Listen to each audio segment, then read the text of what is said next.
What would you do if one of the most important people in your family was not there on the day that mattered the most? What would you do if the empty place at the table reminded you of love, but also of distance and pain? This is the story of one Christmas when my family came together, but also felt the silence of one missing chair. My name is Elena, and I was 20 years old when this story happened. I lived in a small town by the sea, with my parents and my younger sister Emma. Our home was simple but warm, with white walls and blue curtains that my mother loved. From our windows we could see the waves of the sea, and sometimes the fishing boats returning in the evening. It was a quiet town, and life moved slowly here, but our family had its share of joys and troubles. My mother, Sophia, worked as a nurse. She often had to leave for night shifts, so she was not always home when we wanted her. My father, Mark, was an accountant. He was patient but sometimes tired after long hours at his office. My sister Emma was 14, full of ideas and always with a sketchbook in her hands. She wanted to be an artist, and she drew almost everything she saw. I was studying English and art at university, and even if I spent a lot of time at home, I was learning how to build my own life. Before I continue, I would like to ask you something. Where are you listening from? Which city? Which country? Share it in the comments because I want to know my listeners. And if you are enjoying this story, please subscribe so you do not miss the next one. Life in our home was not perfect, but it was real. We laughed, we argued, we ate together when we could, and sometimes we felt tired of each other. Still, there was always love. The heart of our family was my mother, but because of her work, she was often away. When she came home, she looked tired, but she smiled. She smelled like soap and the hospital, and she hugged us as if she had missed us all night. Our cat, Luna, was another part of our little world. She was white with gray spots and had bright green eyes. She liked to sleep on my books when I tried to study. Sometimes she followed Emma around the house as if she wanted to watch her draw. Luna was small, but she brought life into our home. The story I want to tell you began in the weeks before Christmas. December had always been special in our home. We decorated the tree, cooked sweet biscuits, and played old songs on the radio. My father loved to hang lights around the windows, and Emma painted stars on the windows with white paint. We laughed at her drawings because they looked more like snowballs than stars, but we loved them. That year, Christmas felt different. My mother had been given many extra shifts at the hospital because the town had more patients than usual. Winter was cold, and people became sick more often. She told us she might not be home on Christmas Eve. When she said it, the room went quiet. We did not want to believe it. For us, Christmas was about being together. The thought of her not sitting with us at the table made my chest feel heavy. I remember the night when my father tried to cheer us up. He said we could cook a special dinner, even if Mom was at work. He promised to make her favorite cake and keep a piece for her when she came back. Emma looked at him with big eyes and said she did not want cake without Mom. She wanted the whole family together. I felt the same, but did not say it out loud. The days passed slowly. I went to university for my classes, but my mind was always on Christmas. In the afternoons, Emma and I helped Dad clean the house. We put decorations on the tree and made lists of food we wanted. The smell of cinnamon and cookies filled the kitchen, but it was not enough to hide our worry. Then, 1 week before Christmas, something else happened. Luna disappeared. She did not come home one evening.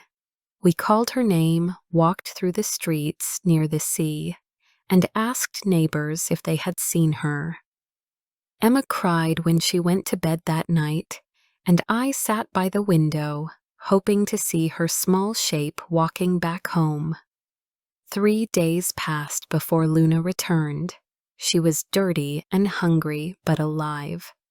When I saw her jump through the window, my heart filled with relief. Emma hugged her so tightly that Luna almost meowed in protest. We all laughed and cried at the same time. It was strange, but losing Luna for those days made us think about what family really meant. Even the smallest member of our home left a hole when she was gone. By the time Christmas Eve arrived, we were tired from all the waiting and hoping. The house smelled of roast chicken and bread. The lights shone in the windows, and the tree stood bright with red and gold. My father tried to make jokes, but his eyes looked sad. Emma kept asking when Mom would come home, but we had no answer. When the evening finally came, we set the table. There were 4 chairs, mine, Emma's, my father's, and my mother's. But her chair stayed empty. We waited, hoping she would arrive at the last minute. We started dinner without her because Dad said the food would get cold. Every bite felt heavy. The chair was there, but the person was missing. I kept looking at it, as if my mother could appear at any moment. Emma grew quiet. Even Luna seemed to feel the difference, because she jumped onto the empty chair and sat there looking at us with her green eyes. It was almost as if she knew that we were missing someone important. I do not know if you have ever felt this, but an empty chair at the table can feel louder than words. It can make you remember every laugh, every story, every touch that usually fills that place. That night I learned how silence can speak. When midnight came, the church bells rang in the town, people sang outside, and the sound of the sea, mixed with the voices, my mother still had not returned.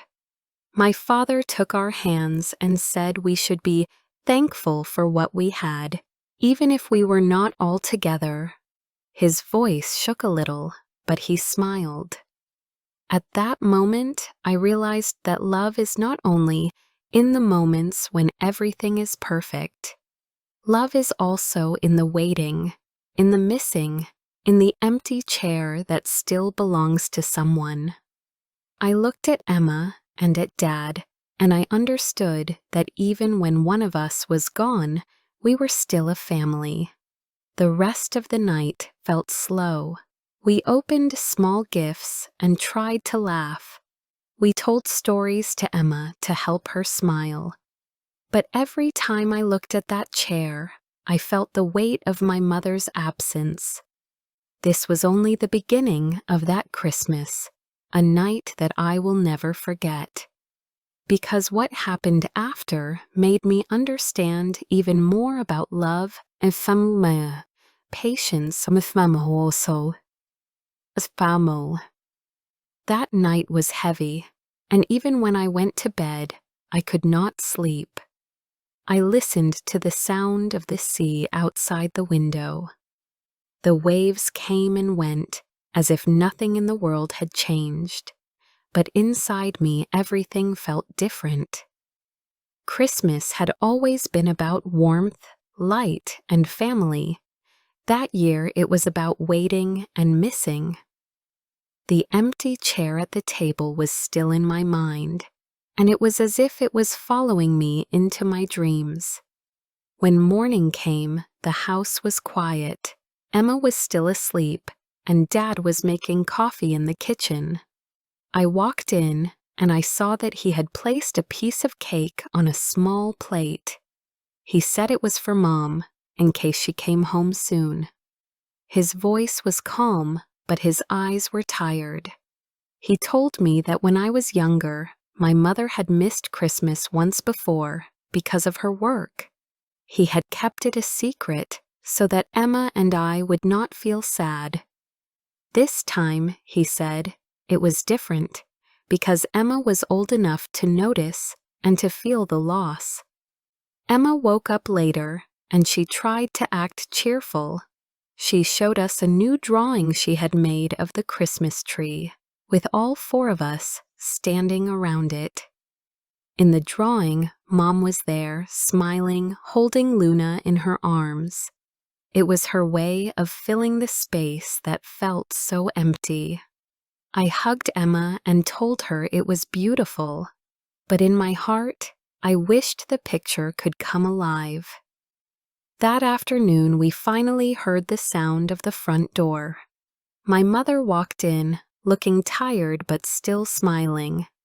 She wore her nurse's uniform, and her hair was tied back. Emma ran into her arms so fast that Luna almost fell off the sofa. Dad and I followed, and for a moment, it felt like the world was right again. Mom sat down in the chair that had been empty the night before. She apologized for not being with us, but she explained that the hospital had been very busy. Some people had no families to spend Christmas with, and she could not leave them alone. Her words made me think. I realized that while I had been upset about our missing Christmas, she had been helping people who had nothing. Our pain was real, but so was the pain of others. That made me understand that sometimes love means sacrifice. My mother gave her time to strangers because she cared, and in a way, that was also a gift to us. We spent that day together as best as we could. We reheated the food, and we ate slowly, laughing at Dad's failed cake, which had collapsed in the oven the day before. Mom said it looked like a mountain that had been stepped on, and Emma laughed so much that she almost dropped her fork. The room was full of light again, but in my mind, the memory of the empty chair was still there. In the days after Christmas, I kept thinking about that night. It stayed with me because it showed me how fragile life could feel. One missing person could change everything. But it also showed me how strong we could be when we supported each other. Emma, with her drawings, helped us see what we wanted to believe. Dad, with his tired but steady hands, tried to keep us together. Even Luna, sitting on that chair, reminded us that family comes in many forms. When New Year came, we made a promise. We promised that no matter how busy life became, we would make time for each other. Even if it was not on Christmas Eve, we would create moments when the chairs were full and no one felt left out. My mother suggested that we start a new tradition. She said we should have a family day every month, where work and school could wait, and where the only thing that mattered was being together. The first of these days came in January. We went for a long walk along the beach. The sky was gray and the wind was cold. But it did not matter. Emma collected shells. Dad skipped stones across the water, and Mom walked slowly with her arm through mine. We ended the day with hot chocolate at home, sitting around the table with no empty chairs. It was simple, but it felt more special than anything we had done before. Still, the memory of that Christmas Eve stayed with me. Sometimes at night, when I sat by the window, I thought about the sound of the empty chair. It was not a real sound, but it was in my heart. It reminded me to notice the people I loved, not only when they were gone, but when they were right there in front of me. The months passed, and life returned to its normal rhythm. I went back to university, Emma to school, and Dad to work. Mom continued her shifts at the hospital. Some evenings we were together, and some evenings we were not. But the promise of our family days gave us something to look forward to. One evening in March, Emma and I decided to surprise Mom. We cleaned the house, cooked pasta, and even baked a small cake. When she came home that night, she looked more tired than usual. But when she saw the table, with food waiting and her chair ready, she cried. Not because she was sad, but because she felt seen. That moment showed me that love is not always about big events or perfect holidays. Sometimes it is about small gestures that tell someone you matter. Later that spring, Dad took us on a trip to a lake outside the town. It was our first trip in a long time. The lake was calm, surrounded by trees, and there were boats we could rent. Emma painted the scene in her sketchbook, while Mom and I sat on the grass, watching the water. Dad tried to row one of the boats, but he almost fell in, and we laughed until our sides hurt. It was another memory, another chair filled, and I held it close. By the time summer arrived, the story of that empty chair had become a lesson in our family. We did not speak about it often, but we all remembered. Whenever one of us was late for dinner, Emma would point at the chair and say, "It feels too quiet." It was her way of reminding us to value each other. I began to write about it in my diary, and one day I even shared the story with a friend from university. She told me that in her house, her father traveled a lot, and sometimes his chair was empty too. She said my story helped her understand her own feelings better. I realized then that an empty chair is something many people know, and it connects us in ways we do not expect. When autumn came again, we started to prepare for another Christmas. This time, Mom asked for a few days off in advance. She wanted to make sure she could sit with us at the table. She could not promise, because the hospital was always unpredictable, but she said she would try her best. We accepted that, but inside we hoped. As the tree went up and the lights filled the house, I thought again of the last Christmas, of the silence, of Luna sitting in the place where Mom should have been. The memory was still clear, but it no longer hurt in the same way. It had become part of our story, part of who we were as a family. The empty chair was not only a symbol of loss, it was also a reminder of love.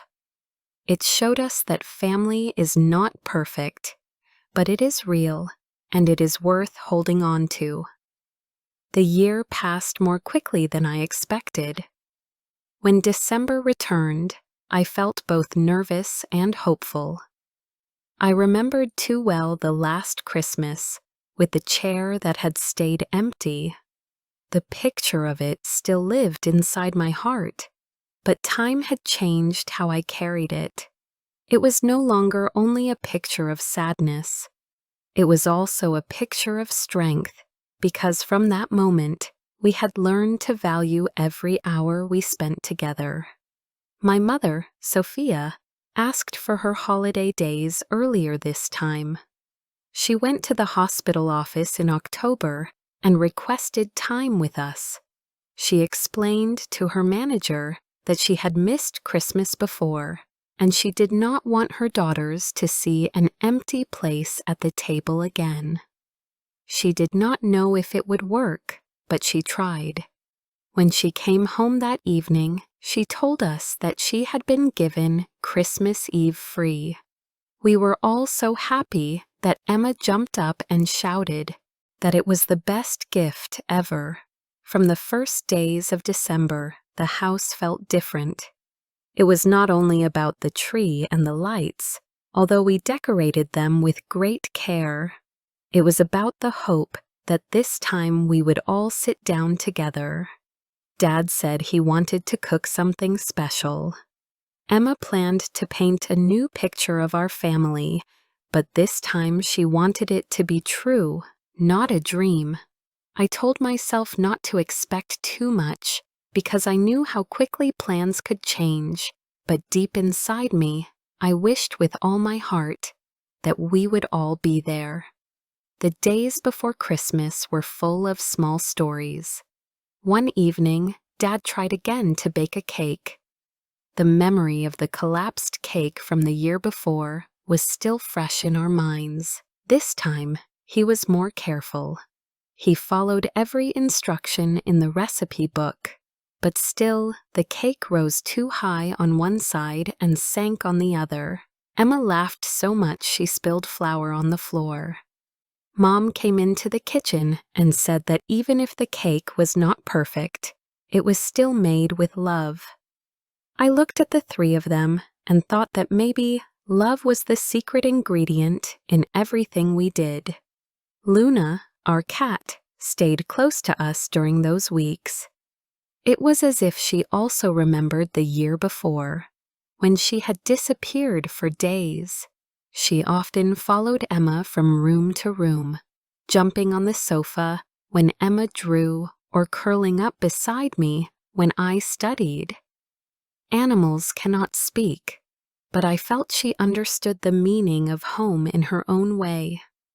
When Christmas Eve finally arrived, the house was full of light and warmth.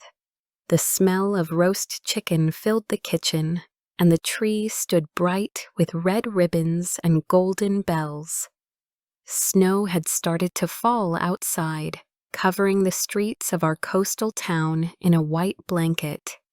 I looked out of the window at the sea, calm and quiet under the gray sky, and I felt grateful. In the late afternoon, the door opened and Mom walked in. This time, she was not in her uniform. She was wearing a red sweater that Emma had given her the year before, and her face was lit with a smile that I will never forget. She placed her bag on the chair, kissed Dad, hugged me, and lifted Emma into her arms. She said, "This year I am home." Those words filled the house with more joy than any decoration. We set the table together, 4 chairs, all filled, no empty places, no silence that spoke louder than words. We ate slowly, talking about our year, laughing at Dad's stories, listening to Emma's dreams, and sharing the small details of our days. Even Luna joined in, sitting under the table and waiting for pieces of food to fall. For the first time in a long time, I felt complete, but the story did not end with that meal. Something happened later that night that gave me a new understanding of family. After dinner, we opened our small gifts. Emma had painted a picture of our family by the sea, with the lighthouse behind us. It was simple, but full of love. Dad gave Mom a new scarf, and Mom gave Dad a watch. I had written letters to each of them, telling them what they meant to me. When I read the words out loud, my voice shook, but I could see their eyes shining.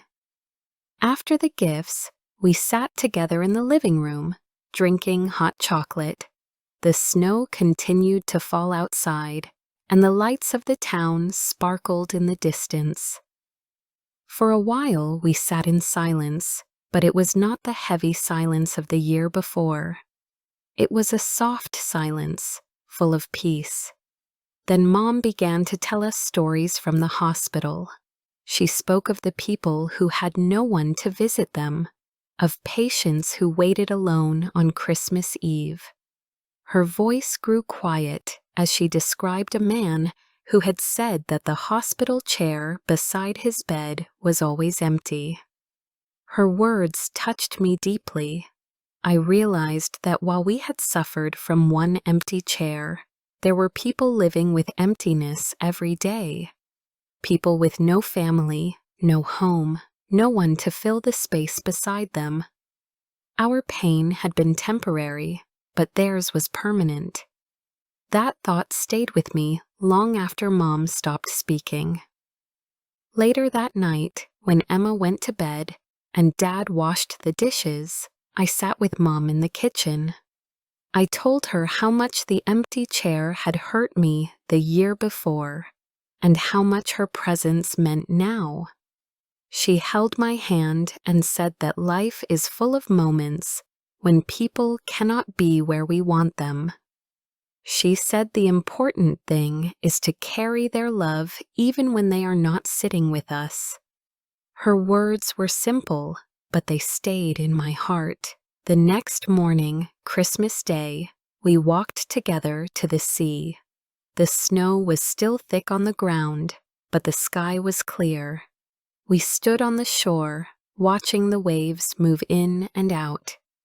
Dad held Mom's hand, Emma ran ahead with Luna following, and I stood behind, looking at them. I thought about how quickly things can change, how chairs can be empty one year and full the next. And I promised myself never to take any moment for granted. As the year went on, we kept our new tradition of family days. Once a month, we set aside a day only for us. Sometimes we cooked, sometimes we walked by the sea, and sometimes we simply sat together, talking and laughing. Each time the chairs were filled, and each time I thought of the lesson we had learned. Now, when I look back on those 2 Christmases, I see them as one story. The first showed us the pain of absence. The second showed us the power of presence. Together, they taught me that love is not measured only by the days when everything is perfect. It is measured by how we carry each other through the imperfect days. The empty chair is still in my memory, but I no longer see it as a picture of loss. I see it as a reminder to notice the people who sit beside me, to listen, to share, and to love while I can. Because life moves fast, and chairs do not stay filled forever. But the love we place in those chairs, that love lasts. That is why, today, I tell this story. Because maybe somewhere, someone is looking at an empty chair and feeling the same weight I once felt. If you are that person, I want you to know that you are not alone. Love can still be found, even in silence, even in absence. And when the chair is filled again, it becomes even more precious. Have you ever felt the pain of an empty chair in your own life? Share your story in the comments, and please subscribe and like so you never miss the next story.